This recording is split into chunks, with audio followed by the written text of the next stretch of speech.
Oi, gente, tudo bem com vocês? Sexta-feira, 24 de novembro de 2023. Quando eu falo que a única classe que Lula não prejudica são os criminosos, é por conta de situações como essa que eu vou trazer aqui para vocês na sequência, que deixa até os sindicatos, os braços do Lula, pé da vida, pedindo por medidas de Bolsonaro. Fica até o final desse vídeo que temos aqui alguns desdobramentos na nossa economia acontecendo em paralelo à crise no Supremo e também a gastança de Lula que começa a ter aí seus números expostos. Tem bastante coisa pra gente comentar nesse vídeo, por isso já deixa seu like, clica no botãozinho de compartilhar, manda esse vídeo pra frente e também deixa seu comentário em análise as medidas de Lula, se vocês aprovam ou se vocês reprovam. E para quem não está entendendo de que medida em si eu quero dizer, é sobre essa daqui que está na tela. Ó. Setores da economia e sindicatos reagem a veto de Lula à desoneração da folha. Congresso já se mobiliza para a derrubada. Vocês notaram que em 2023 não teve nada que Lula fez que foi aplaudido pelo Congresso, que foi aprovado pelo Congresso aí de forma tranquila, sem emenda, sem orçamento secreto, sem gastança? Pois bem, o presidente vetou integralmente a proposta de prorrogação da desoneração da folha de pagamento de 17 setores da economia. Centrais sindicais falam de milhões de empregos em risco.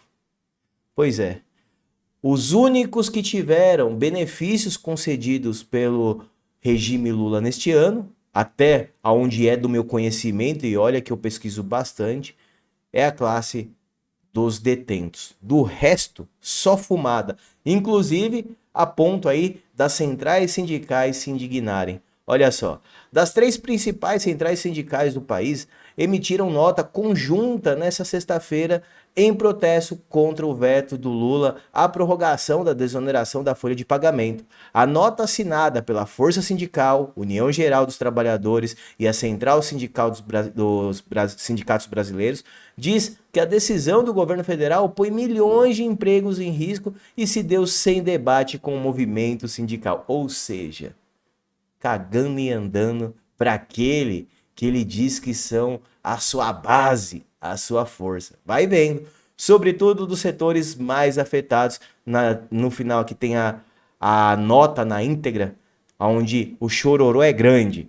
Entidades empresariais também mostram preocupação com a decisão do governo federal e do Congresso Nacional já se mobiliza para derrubar o veto do Lula ao projeto. A desoneração da folha permite que empresas de 17 setores da economia substituam a contribuição previdenciária de 20% sobre o salário dos empregados por uma alíquota sobre a receita bruta do empreendimento, que varia de 1 a 4,5%, de acordo com o setor e serviço prestado. Essa regra valeria até 31 de dezembro de 2027, mas Lula vetou integralmente o projeto nessa quinta.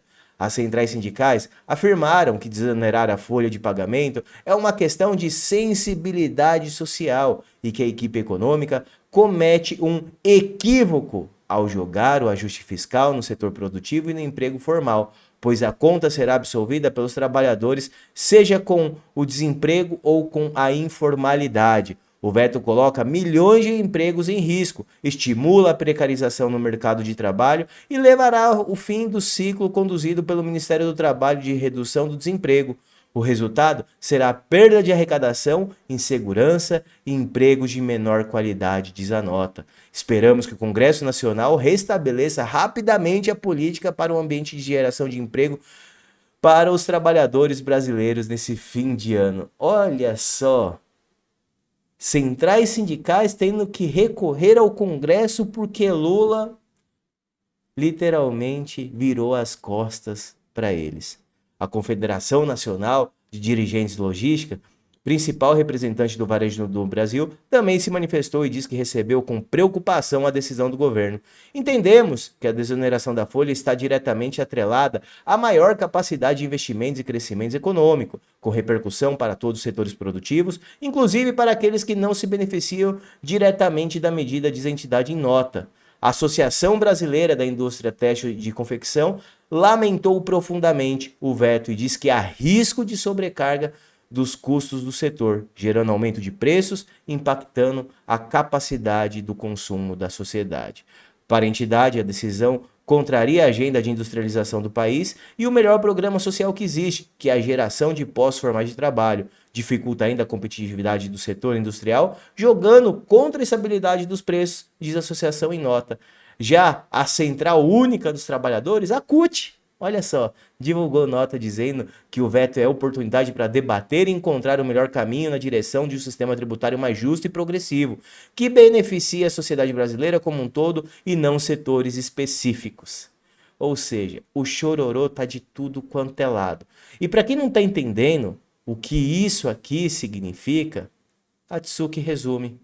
Traduzindo, as centrais sindicais querem as medidas Bolsonaro-Guedes. Ela trouxe até o vídeo da Daniela Lima comentando exatamente esse texto que eu trouxe para vocês. E fica a pergunta, e agora, Lulinha? E agora? Como que vai ficar? Óbvio, vai ficar com os sindicatos aí chutados para escanteio. E não é só os sindicatos que foram chutados para escanteio. Tem mais gente revoltada no dia de hoje. Indignados com os vetos à lei orgânica das políticas civis, policiais chamam o governo Lula de traidor. Entidades de delegados de outras carreiras da Polícia Civil em todo o país, que pressionavam o presidente a aprovar texto integralmente, afirmam que a conduta do governo foi contraditória. Ora, quem poderia imaginar Lula ferrando quem? Os policiais. Que surpresa, né? Ora, estamos surpresos.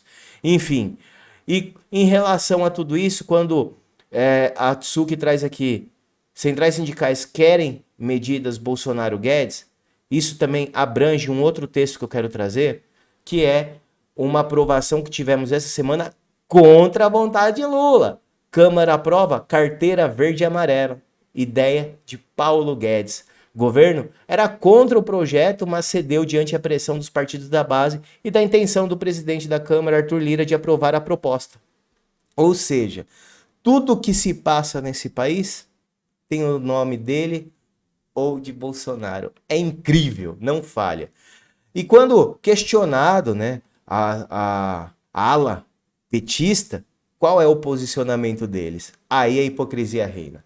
Gleisi Hoffmann. Mercados, empresários, mídias, presidente da Câmara e do Senado exigem déficit zero nas contas do governo. Mas quando Lula veta a desoneração que o Congresso deu a determinados setores, parece que o mundo vai acabar. São liberais só com a verba do executivo, que atendem a população. Verba do executivo que atende a população? Guarda essa frase que Dona Gleice disse. Quando se trata do imposto que deve pagar, esse liberalismo acaba. Lula e Haddad fizeram bem em não prorrogar um benefício que custa 25 bilhões e sem nenhuma comprovação de que gerou... Meu Deus do céu. Sabe o que mais me deixa pé da vida diante de uma nota ridícula dessa? Lula já gastou quase 15 milhões de reais no cartão corporativo. Em setembro, a conta estava em 8 milhões de reais. Agora está em 14,8 milhões de reais e subindo, já que semana que vem, coincidentemente, assim, só a caráter de informação já vou adiantar para vocês. Lula está de partida para o Catar. E sabe quem está no Catar também? Líder do Hamas.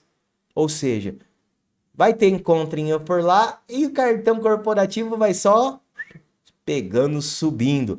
E quando comparado, né, com o governo Bolsonaro, vale muito a pena a gente lembrar que Bolsonaro apanhou demais. Sabe quais são os números que temos? Tá aqui, ó. De acordo com os dados, o ex-presidente gastou 27.621.657 em 4 anos. Enquanto Lula já gastou 15 apenas no primeiro. E detalhe, Bolsonaro sempre deixava bem claro que praticamente toda a estrutura para ele se movimentar, inclusive a mando do Supremo, ia para essa conta. Quando, por exemplo, vetaram ele de fazer live dentro do palácio. Não, tem que fazer em outro lugar, não pode usar aqui. Ele falou, tudo isso demanda, eu quero cortar custo, mas não permitem. E aí a conta acabou subindo um pouco, por conta aí de perseguição. Já Lula é com pura esbanjação. E não para por aí. Gleice ainda fala, né? Cadê a parte aqui que parece que o mundo vai acabar, quando se trata de imposto, aqui ó, as verbas do executivo que atende a população, só se for a população que anda no Palácio do Planalto. Algodão egípcio, roupão de R$ 473, enxoval palaciano de Lula, custa 89 mil. Matéria agora do dia 23. Preciso dizer mais alguma coisa? Ah, vamos comparar com Bolsonaro, porque Bolsonaro gastava muito. Presidência gastou 35,2 mil com enxoval da gestão de Bolsonaro. Só tem um detalhe, que Dona Michele fez questão de explicar. Esses 35 mil foram em 700 itens. Ah, eu vou até mostrar os itens lá dos 35 dos 89 do Lula. Lula gastou aqui, ó, 89, cadê? A parte que fala, em 168 peças. Entre os itens, há 10 tipos de coxa de cama, sendo parte de algodão egípcio, lençol, fronha, edredom, cobre-leito, tapetes e roupões. Já Bolsonaro, era 700 itens. E aqui, Dona Michele ainda prestou conta. Cadê a parte que ela fala aqui, ó? De acordo com a listagem e tal, em julho, aqui. Com jogo de lençol para cama, casal Super King, colchas, edredom, cobertores, fronhas, travesseiros, tapete de banheiro e toalhas para piscina. O total da compra 100, Aí ela fala aqui da questão que a parte que ela usava e Bolsonaro era o particular dela, não era de lá. E ela deixa bem claro que... Aqui, ó. Michele publicou uma série de vídeos e fotos em 2020 e 2021 mostrando lençóis coloridos estampados que, segundo ela, eram seu, já que o padrão do Alvorada é enxoval branco. Ela também gravou um vídeo de seu quarto atualmente mostrando alguns móveis pessoais, E... Cadê a parte? Tem uma parte que é bem... direta, que fala, ó, 6 meses depois a presidência comprou 600 itens, entre lençóis e camas de solteiro, fronha, edredom e toalha. E eles finalizam falando aqui, ó, eu optei por usar, aqui essa é a parte X, é tanta coisa. Eu optei por usar os meus lençóis. Em 2020, a administração fez uma licitação para repor o enxoval, que estava precário para as duas casas, Alvorada e Granja do Torto, incluindo o staff. Os funcionários que dormem na Alvorada estavam sem toalha e sem lençóis. Ou seja, quando fala que Bolsonaro gastou aqui os 35 mil, não foi no quarto dele. Diferentemente de Lula, que está aqui, ó, para desfrute de Janja e Lula. Ou seja, não passa de pura hipocrisia esse posicionamento de Dona Gleice. E o fato é, Lula ferra até os sindicatos que pedem, né, por medidas de Paulo Guedes e Bolsonaro. Vai vendo. Até eles já não suportam mais esse regime. Curta, comenta e compartilhe. Mostra pra frente, manda pra frente esse vídeo. E também deixa seu comentário, é importante para o Brasil entender o caos que é esse regime. Fiquem com Deus e até o próximo vídeo.